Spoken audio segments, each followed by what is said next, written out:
El culto al sol existía incluso en el período predinástico hace más de 6.000 años. El primer templo dedicado al sol se construyó en la primera dinastía hace unos 5.000 años.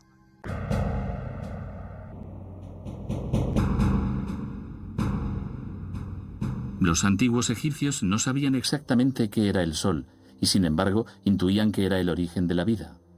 Por eso veneraban todas sus manifestaciones. El dios del sol, Ra, era la divinidad principal de su panteón. Era el dios del renacimiento y era representado de muchas formas. Al amanecer era Kepri, en forma de escarabajo. Durante el día era Ra, un hombre con cabeza de halcón coronada por el disco del sol. Y finalmente, en el ocaso, era Atón, con forma humana y coronado con la doble tiara. Sin embargo, los antiguos egipcios no solo estudiaban el sol, sabían dónde estaban exactamente los puntos cardinales. La pirámide de Keops es un ejemplo perfecto. Los 4 lados del monumento están alineados con los 4 puntos cardinales, con un error de menos de 1/10 de grado. El observatorio de París fue construido en 1800, y la idea era alinearlo con los puntos cardinales, pero su desviación es el doble que la de la Gran Pirámide. Aunque las herramientas que usaban eran muy limitadas, los antiguos egipcios ya conocían la existencia de 5 planetas de nuestro sistema solar: Júpiter, Saturno, Marte, Mercurio y Venus. También podían distinguir varias constelaciones: el Cisne, la Osa Mayor, Casiopea, Siro y sobre todo Orión. Hemos podido determinar una notable correspondencia entre la posición de las estrellas que forman el cinturón de Orión y las 3 grandes pirámides de Gizeh. Parece ser que otras pirámides corresponden a otras estrellas de la constelación. ¿Es solo una coincidencia o es parte de un mensaje que los antiguos egipcios quisieron pasarnos? Durante siglos y dinastías, el culto al sol se hizo cada vez más importante, llegando a su clímax durante el reinado de uno de los faraones más polémicos de la historia egipcia, Akenatón. Akenatón abolió el culto a los dioses en favor de un solo dios, Atón, provocando una revolución religiosa y social. Atón, el único dios, y el rey sustituyeron la teología tebana del sol que veneraba a Amón. El sol, representado en principio como un hombre con cabeza de halcón, fue identificado entonces con un disco. Los rayos irradian de esa esfera, terminando en las manos de Ankh, que sostienen la clave de la vida, de la humanidad y de toda la creación.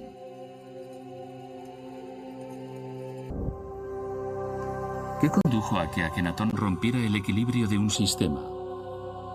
¿Era una lucha por el poder entre la clase religiosa o era el plan de un visionario? Aunque los faraones, a diferencia de Akenatón, no tomaban decisiones drásticas o impopulares, eran una parte muy importante de la religión del antiguo Egipto. El faraón era el enlace entre el ser humano y las esferas divinas. Como hijo del dios Sol, era la personificación de Dios en la tierra. Toda comunicación entre los dioses y los hombres fluía a través de él. La importancia religiosa de Heliópolis está unida a cómo fueron creados los dioses. Los sacerdotes de la ciudad, que sin duda eran los miembros más importantes de la sociedad, crearon la leyenda de que las divinidades principales habían nacido en la ciudad del Sol. Así es como nació la llamada Enéada heliopolitana, que reunía a las 9 divinidades, y que, de acuerdo con las teorías locales de la cosmogonía, crearon el mundo. Los sacerdotes de Heliópolis creían que Horus, el dios del cielo, no podía ser el primer dios por encima de Ra, dios del sol, y por tanto asociaron el uno al otro. Decidieron que el ojo del sol, el derecho, pertenecía a Ra, y el de la luna, el izquierdo, pertenecía a Horus. Aunque Horus estaba destinado a ser rey, el culto de Heliópolis no confiaba en él. Era un dios muy joven. Después de muchos intentos, Horus alcanzó lo que merecía por ley, gracias a las artes mágicas de su madre, Isis, y el poder de su padre, Osiris. De hecho, Osiris amenazó a los otros dioses con terribles desgracias si no admitían que su hijo Horus fuera coronado. Un monumento vinculado al culto del sol ha sido durante siglos el símbolo de la antigua civilización egipcia. El obelisco, símbolo de Ra, dios del sol en la época de la reforma religiosa de Akenatón, se creía que era un rayo de sol que se había convertido en piedra. La palabra obelisco procede del griego y sin duda no es una palabra egipcia, porque en egipcio se le llamaba ben-ben o tequén, que significa brocheta pequeña. Los griegos y los romanos le pusieron nombre a ese impresionante monumento que satíricamente comparaban con una pequeña brocheta en la que los egipcios asaban carne para sus dioses. Entre los escasos restos de la antigua Heliópolis también hay un obelisco levantado por Senusret I, segundo faraón de la 12ª dinastía. El monumento fue instalado en el año 1940 a.C. Mide algo más de 20 metros de altura y no es particularmente impresionante. Sin embargo, tiene una característica que lo hace único. Es el obelisco más antiguo del mundo. Me complace poder hablarles de la ciudad de Heliópolis y sus símbolos, mientras estamos ante el obelisco del jardín de Bóboli de Florencia, que pueden ver detrás de mí. No fue hallado en Florencia, sino en Roma. El obelisco fue adquirido por un miembro de la familia Medici y lo colocaron en su villa romana, que ahora alberga la Academia Francesa. Y estuvo allí hasta que los Medici se marcharon de Roma y se llevaron consigo este importante monumento que erigieron en los jardines de Bóboli. La fecha de construcción de este obelisco se remonta al reinado de Ramsés II, cuyo nombre y epítetos están grabados en la parte superior del obelisco, donde se le llama amado del dios Atón y señor de Heliópolis, y por eso no tenemos dudas sobre su origen. Otros obeliscos también tuvieron origen en Heliópolis. 2 obeliscos gemelos, erigidos por Tutmosis III, gobernante de la 18ª dinastía, y conocidos como las agujas de Cleopatra, fueron separados. Uno ha estado en el Paseo Victoria Embankment de Londres desde 1819 y el otro se erigió en Central Park, Nueva York, en 1881. Otros 2 obeliscos, que originalmente estaban frente al Templo del Sol, se encuentran ahora en Roma. El obelisco Flaminio, que está en la Piazza del Popolo, fue construido bajo el reinado de Ramsés II y su hijo Merentá, y el otro, llamado el obelisco solar, se halla en la Piazza Montecitorio, y fue construido por orden de Psamético II, faraón de la 26ª dinastía. Aunque estos monumentos son característicos de Egipto, en Roma es donde hay más obeliscos. Durante las guerras se retiraron 13. Los emperadores romanos y los papas deseaban tenerlos en la ciudad eterna como símbolo de su poder. En Egipto solo quedan 8, principalmente en Luxor y Karnak.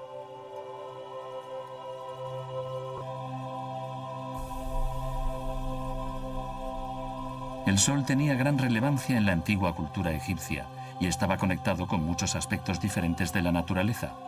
Ra, en sus manifestaciones terrenales, se reencarnaba en muchos animales. El más importante de ellos era el ave fénix. El ave fénix, que en Heliópolis acompaña al culto del sol, representa la resurrección. Y en cierta forma es equivalente al dios Osiris, que prometía la resurrección después de la muerte. A veces, Heliópolis recibía la visita del ave fénix, su ave sagrada, que se posaba en el Ben-Ben, una piedra con forma de pirámide, y era venerado en el templo del Fénix desde las primeras dinastías. Parece ser que su forma fue la que inspiró las pirámides y los obeliscos. Esta piedra era tan sagrada y tenía tal importancia religiosa que los sacerdotes de Heliópolis la trasladaron cerca de la colina creada por Nun, donde Atón, creador del universo, dio vida a las divinidades de la Enéada. El origen de la piedra sigue siendo un misterio. Según algunas leyendas, la piedra original era un meteorito que cayó en la Tierra. ¿Es un bulo destinado a dar un aspecto sagrado a esta leyenda o una historia verdadera?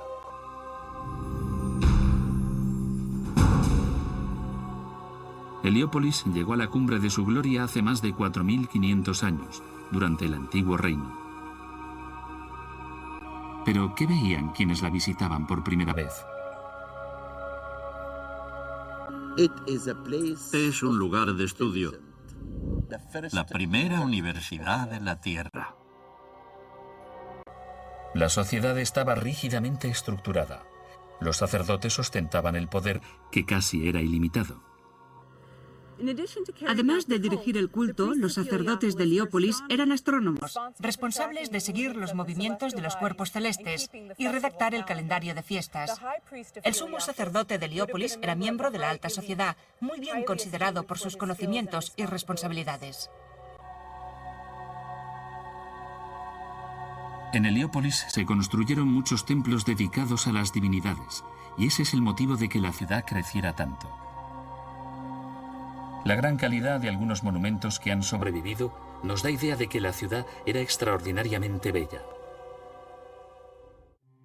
Te honramos a ti, cuando te levantas sobre tu horizonte como Ra, donde se halla la verdad. Tú navegas por el cielo, y cada rostro que te mira cuando viajas se oculta de tu fuerza.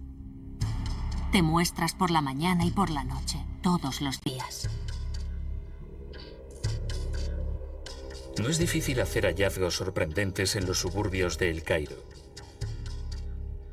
como es el caso de una de las tumbas más hermosas descubiertas en los últimos años, que también se descubrió accidentalmente. Pertenece a un hombre cuyo nombre era Banahsi y era nubio, porque ya saben ustedes que Nubia gobernó Egipto durante la 25ª dinastía. Una dinastía anterior a la época de esta tumba, porque esta tumba se remonta a la 26ª dinastía, al reinado de un rey llamado Pestmati, cuyo nombre está escrito en los jeroglíficos como Nefer Ibra. Esta tumba es pequeña, pero hay inscripciones del libro de los muertos, el libro que explica el viaje hacia la vida después de la muerte. En muchas escenas vemos a Heper, el escarabajo, dentro del disco del sol, representando al dios Sol.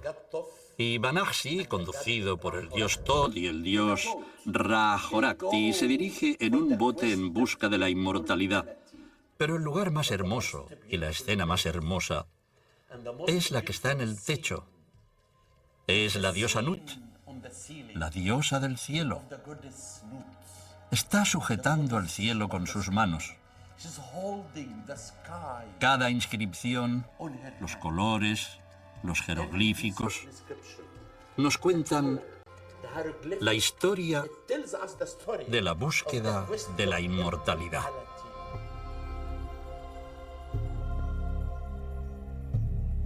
Nut es la diosa egipcia del nacimiento y da la bienvenida a los muertos. Hermana y esposa de Geb, dios de la tierra, Nut es la diosa del cielo. Los egipcios la representaban en posición arqueada sobre su esposo, separada por el aire, Shu. Es la madre de todas las estrellas y, según el mito, las daba a luz todas las noches y a la mañana siguiente se las comía. La posición que adopta la diosa simboliza su poder sobre el sol y la luna. A menudo se la representaba del mismo modo en los sarcófagos, que a su vez simbolizaban el vientre de Nut. Se suponía que los difuntos nacerían nuevamente saliendo del cuerpo de Nut.